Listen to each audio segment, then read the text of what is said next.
Assalamualaikum warahmatullahi wabarakatuh. Selamat pagi anak-anak. Hari ini kita akan belajar subtema 2, pembelajaran ke-1. Wujud benda. Manusia tidak lepas dari benda di sekitarnya. Keberadaan benda mempermudah manusia melaksanakan aktivitasnya. Ada benda yang terbentuk di alam dan ada benda yang dibuat oleh manusia. Batu, air, dan pasir merupakan benda yang terbentuk di alam. Mobil, gunting, dan kertas merupakan benda yang dibuat oleh manusia. Apakah kamu memperhatikan perbedaan dari benda-benda tersebut? Benda dapat dikelompokkan dalam 3 wujud, yaitu apa saja coba? Yuk kita pelajari bersama. Nah, ini masuk ke pembelajaran 1. Ayo membaca. Wujud benda. Setiap benda pasti memiliki wujud. Wujud benda ada 3, yaitu padat, cair, dan gas. Tas, buku, dan pensil berwujud padat. Minyak dan air berwujud cair. Gas hidrogen dalam balon berwujud gas. Dapatkah kamu menyebutkan contoh lainnya? Nah, ini ya. Di wujud benda terbagi menjadi 3, ada padat, cair, dan gas ya. Ada 3 ya, ingat-ingat. Yuk lanjut. Di dapur, Dayu melihat benda-benda yang digunakan untuk memasak. Banyak pula bahan-bahan untuk dimasak seperti bawang, cabai, minyak goreng, dan kecap. Perhatikan gambar dapur rumah Dayu ya. Di bawah ini yuk kita lihat yuk. Nah, ini ada Dayu sama ibunya sedang memasak. Coba kita amati dulu. Yang benda padat yang mana coba kira-kira? Ini ya, lemari, kompor gas, teko, ini botol ya, ini adalah apalagi ini, teflon, di jendela bisa ini juga ini. Nah, ini apa ini namanya? Yang buat goreng ya, ini wajan juga bisa ya.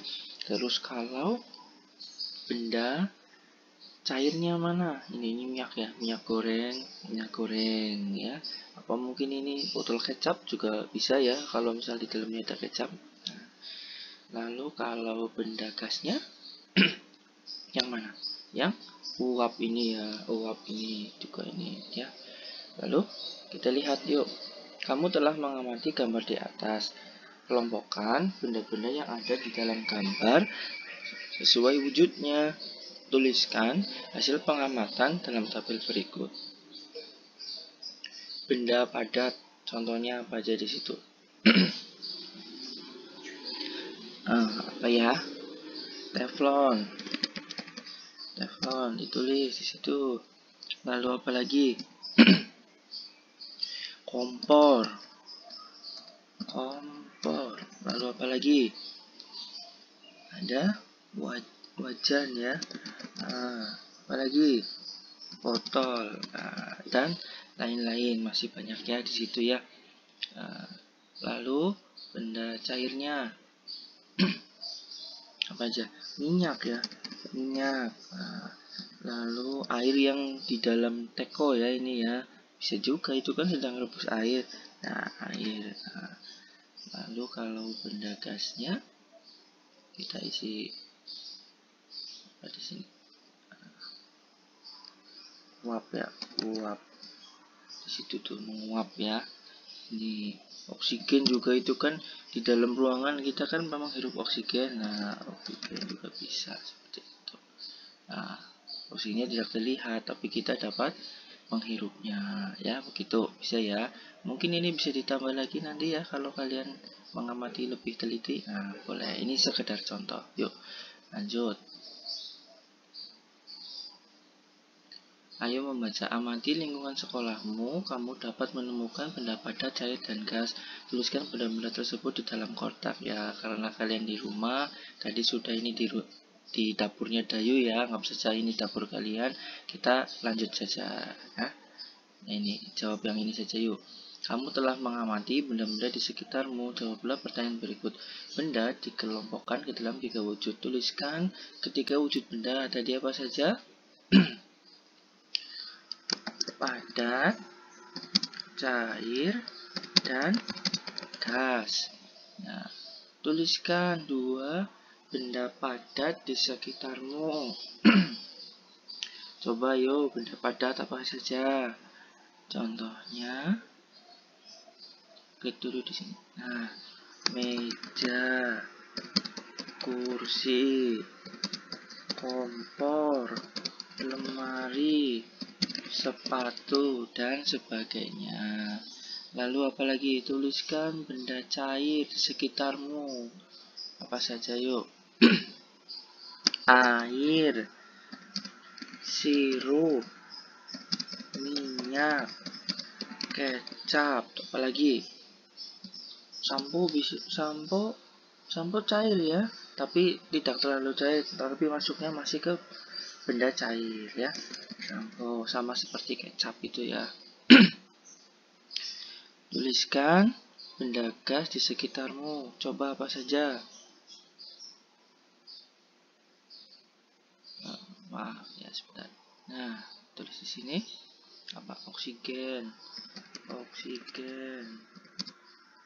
angin, boleh tadi, asap.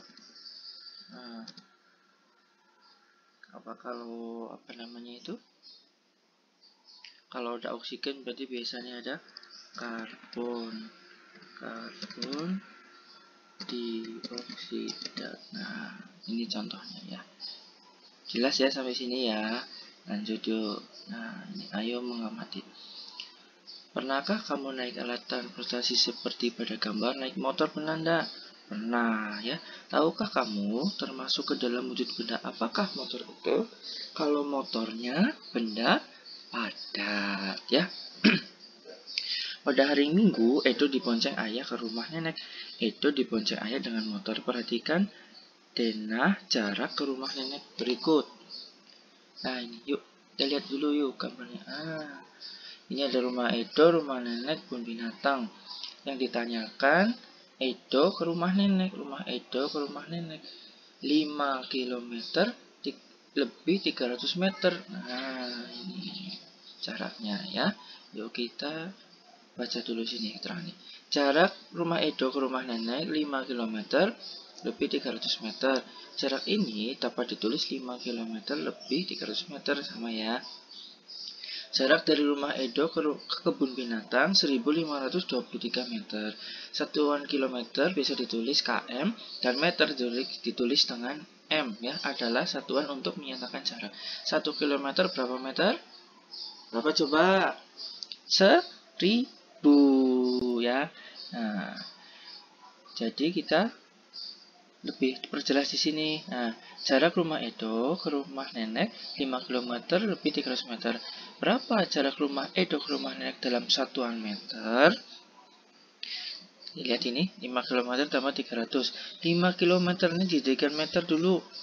1 km itu 1000 meter. Kalau 5 km berarti 5000 meter. 300 meter ke meter sudah meter saja ya.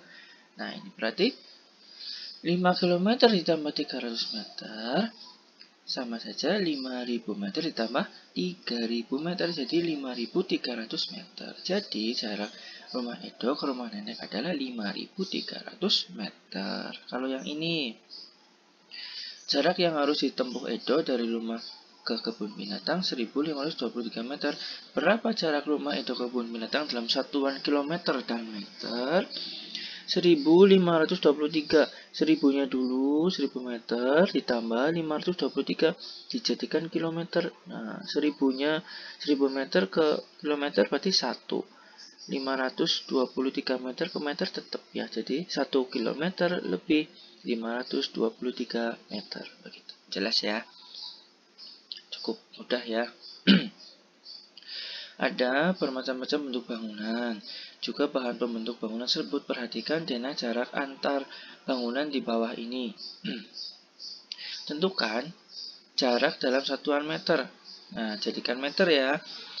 Contoh ini, rumah Siti ke sekolah. Rumah Siti, mana rumah Siti? Rumah Siti, sekolah mana?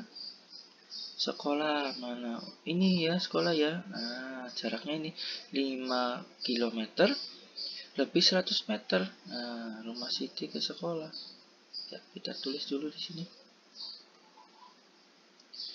5 km lebih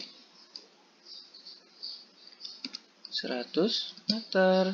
Berarti kalau dijadikan meter semua, 5 km-nya jadi meter 5.000. 5.000 ditambah 100. Jadinya 5.000 100 meter. Oh, ini terlalu besar ya. Nah, sebentar. Jadinya 5.100 meter. Ini diperkecil dulu. Nah, ya, kelihatan ya. Nah, 5 km ditambah 100 meter, jadinya 5.000 ditambah 100. Sini satuannya meter semua ya. Ini sudah jadi meter ini. Nah, ini sudah jadi meter karena sudah dirubah.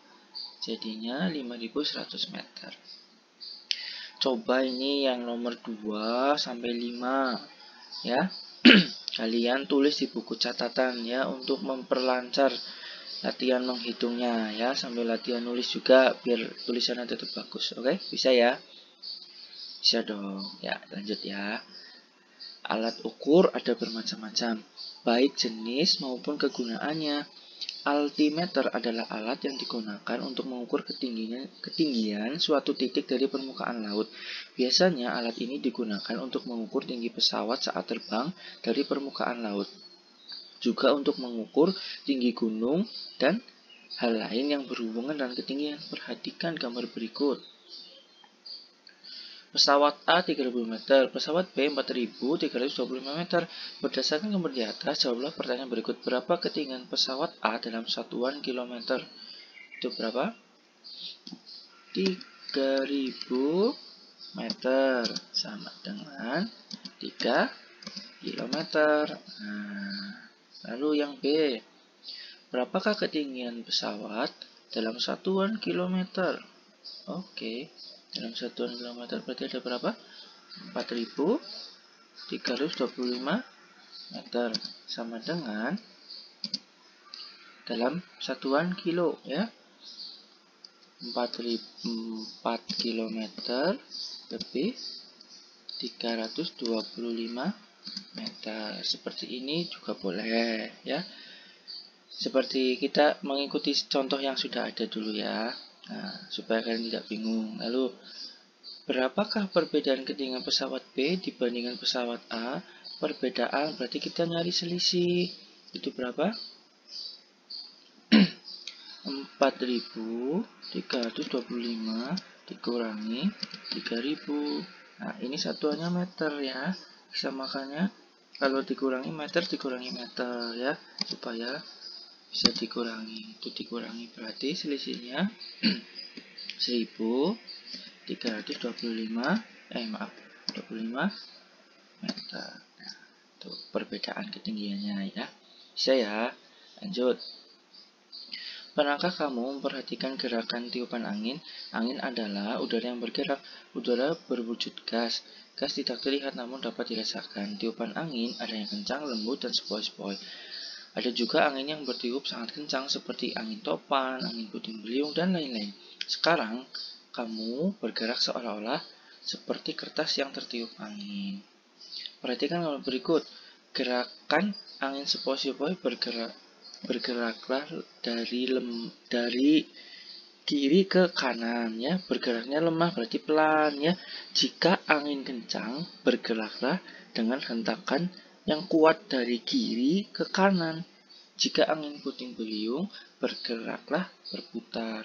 Kalau angin sepoi-sepoi, dari kiri ke kanan pelan. Nah, tapi kalau angin kencang, dari kiri ke kanan cepat, seret. Nah, itu. Kalau angin puting beliung, hadap sini, putar ke kiri boleh atau putar ke kanan seperti itu, ya.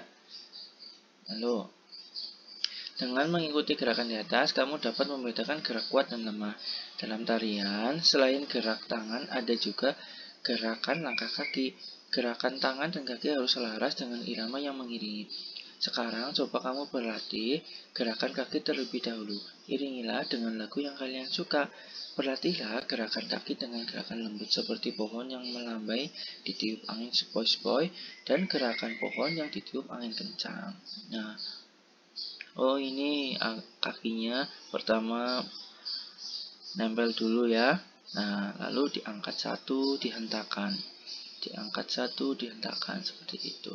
Ya, ini harusnya praktek ya. Kalau praktek menyenangkan sekali, tapi Pak Guru sampaikan saja ya. Tidak apa-apa. Ya, selesai.